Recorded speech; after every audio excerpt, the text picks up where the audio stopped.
And now, Effective Communication with Phil Zeller, CEO, Dale Carnegie, Southwest Michigan. Something you need to know. Here you are. 3/4, that's 3/4 of the people you will meet today, or you will ever meet in your life, are hungering and thirsting for sympathy. Sympathy. Sympathy. They want sympathy for their situation, for where they're at and what's going on in their life. And if you can only give it to them, Dale Carnegie said, they will love it. And maybe they'll even love you. And the challenge we have right now in society is that we have so many things going on so fast. And so many of us say, well, I'm busy, I'm overwhelmed, I'm stressed out, I can't slow down. And why do I care about that person's situation when I'm doing everything to hang on by my fingernails to my own situation? Well, the reason why is because you want to influence people. Dale Carnegie's famous book was How to Win Friends and Influence People. And if we truly want to connect with other human beings and we truly want to be a positive force with our purpose and influence others to have more purpose in their life, to make this a better environment for all of us, because we're all on this earth together, and the causes that we think about and the things that we'd like to see achieved, you know, we all play some sort of role at some level, whatever that level may be, no matter how big or how infinitely small it may be. There's a role that each of us play, and there is an influence that we have. We may not have control, and as I've said before in the show, control is a fool's paradise, because if you think you're in control, well, don't worry, somebody's going to take it away from you. It's just a matter of time.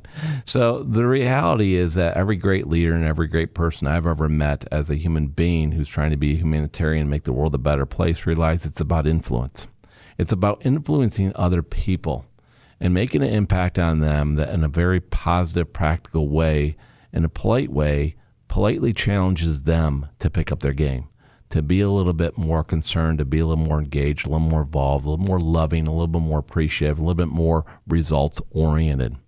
And as we think about this purpose in our lives, and you think about you're doing that for your family, you're doing that for your kids, you're doing that for your significant other, you're doing that for your colleagues at work, you're doing it for your company, you're doing it for the people in your church, you're doing it for people in your community, wherever you may be, the group of people that you hang out with.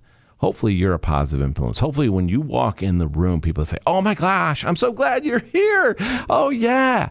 And if you're not that person, let's help you out. Let's help you out with this. This is what the show's all about. And if you are that person, you agree with me, we can always get better. Because, you know, it's funny. I have one of my associates on my team has a plate on her desk that says, no bad days. And we've talked about this before, because when you're leading an intentional life and you're really conscious of the way that you're acting and reacting, you don't have to have a bad day. Doesn't mean that bad things aren't going to happen to you. Doesn't mean you're not going to go through struggles in life. Doesn't mean you're not going to face challenges like death and cancer and accidents and pain and suffering. You will face those things. But what you can do is control the way you react to those things. And when it comes to understanding this with people, one of the things that we can do to really become more effective in the way that we relate to people through our communication is to be, as Dale Carnegie said, sympathetic. Dale Carnegie, as a matter of fact, said you can win friends and influence more people by becoming genuinely interested in them in 2 months to make them your friend, or you can try to spend 2 years trying to convince them of why they should like you and be your friend. What's a better use of your time, 2 months or 2 years? I say the 2 months. Better than 2 years, right? So you want to develop those relationships, take them to the next level, become genuinely interested in other people. Be sympathetic with their thoughts and desires. Now, being sympathetic doesn't necessarily mean you agree. It doesn't mean you agree. So you don't have to keep your ego in check here. It doesn't mean that you agree. Being sympathetic means you're taking the time to be curious. So based upon your experience, what has your life taught you? What have you been through? And what conclusions did you draw from that? And be curious with people. Seek to understand. And when you're doing this, what's going to happen is you're going to start to see new perspectives.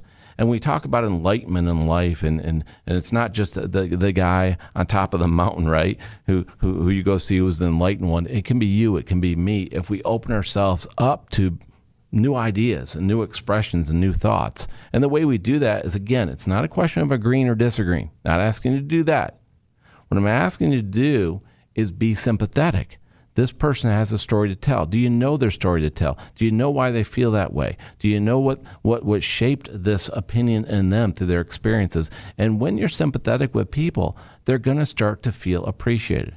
And if they start to feel loved, they're going to be more inclusive in themselves and with the people around them because you've created that opportunity. And that's our goal when we communicate, we lead, and we work with other people, is to make sure that our communication is effective, to make sure that it is results focused, and to make sure that when we're done, we all feel better about ourselves. You've got this. You're going to make it happen today. Go appreciate somebody. Listen to them. Be curious. Have fun with it. Make it happen.